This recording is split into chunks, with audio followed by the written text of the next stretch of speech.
Hey, hey, hey. This is Coach Selby here with StretchExpert, and I'm with the Fascia Liberation. And we are looking at one of our dear, courageous friends' legs and talking about what we see. So we're going to get right to it. So tell us what you see in these legs that we're looking at here, Fascia Liberation Army. The first thing that we can notice is that the right leg has quite a bit of an external rotation throughout the entire leg. So when we look up at just right where the hand is pulling the shorts up, that line that kind of drops straight down through the knee, the patellar of the knee, and then the tibia, those are all facing off to the right. Hmm. Now if we look at the left leg, we see that the left quad, the more lateral quadricep muscle, is a lot more overdeveloped than it is on the right side. And then if we look at the knee on that left leg, the knee, the patellar, is facing off to the left.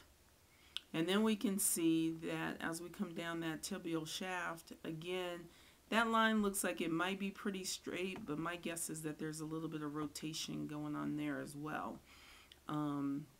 That's impacting what's going on with the feet and the ankles. Wow. So LeBron James walks slew-footed. So he's got a rotated femur. Yes. Oh my gosh. LeBron, better check in. All right, so let's move to the next picture. What else do we see? Um, okay, well, let's see what we got here. All Okay. right, we're going to look at the foot. So with this foot, this would be the right foot. And we see that he has quite an arch going there. So that's pretty good.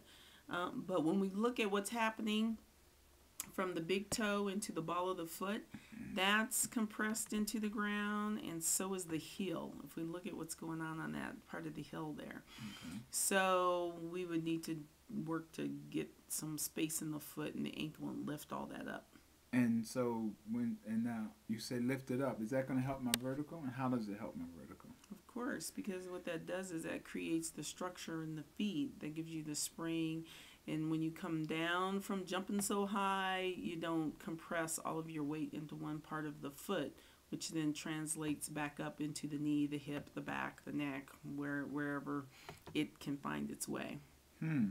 Okay, so what about on the outside of the foot? So now on the outside of the foot, I mean, we can really clearly see how flat the foot really is.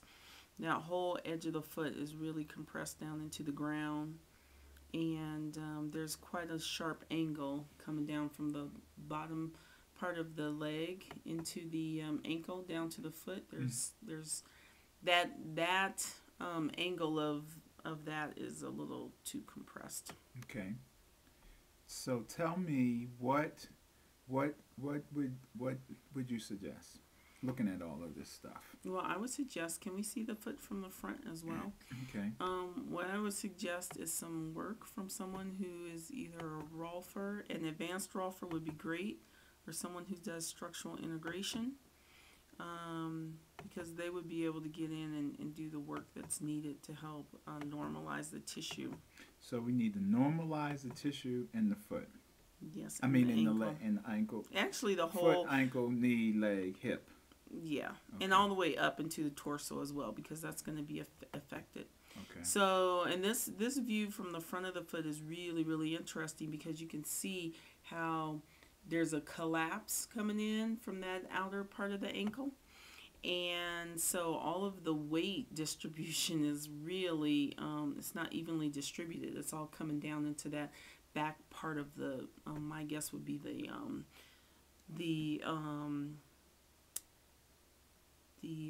calcaneus, so the heel, the back heel. part of the heel. Mm-hmm. So, and then you can see how this rotation kind of comes down into the foot as well from that lower leg. So the tibia and the fibula are rotated, and that's what leads to like sprained ankles, or he may have sprained his ankle.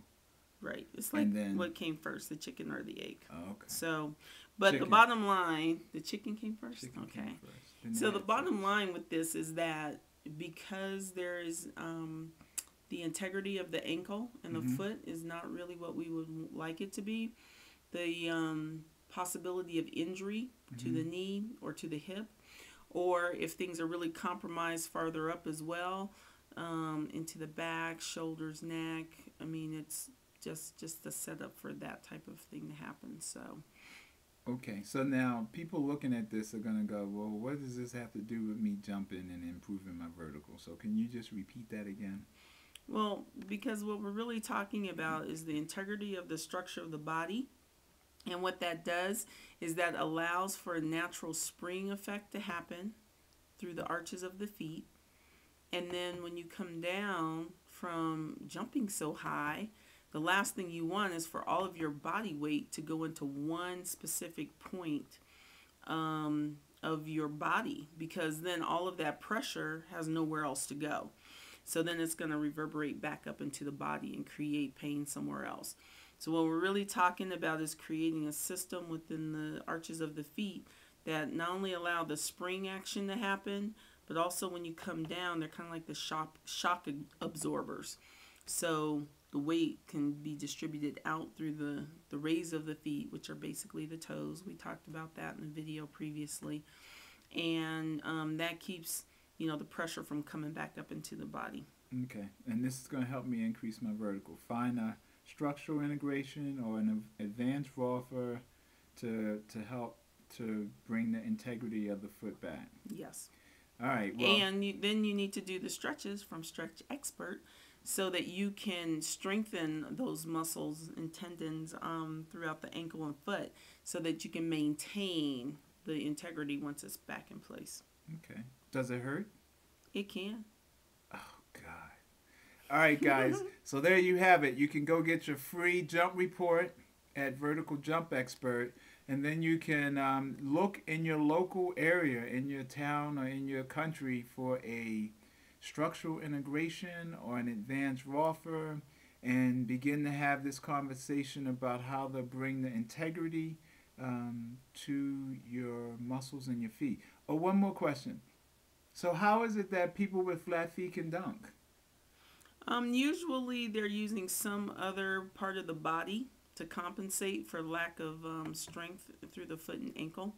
Okay. So we're talking abdominal strength. We're talking, sometimes you see the guys where their hips are really moving because that's giving them momentum to really get up. Some of them use their arms, their shoulders to really kind of get that lift. So the body is very forgiving. Oh, okay.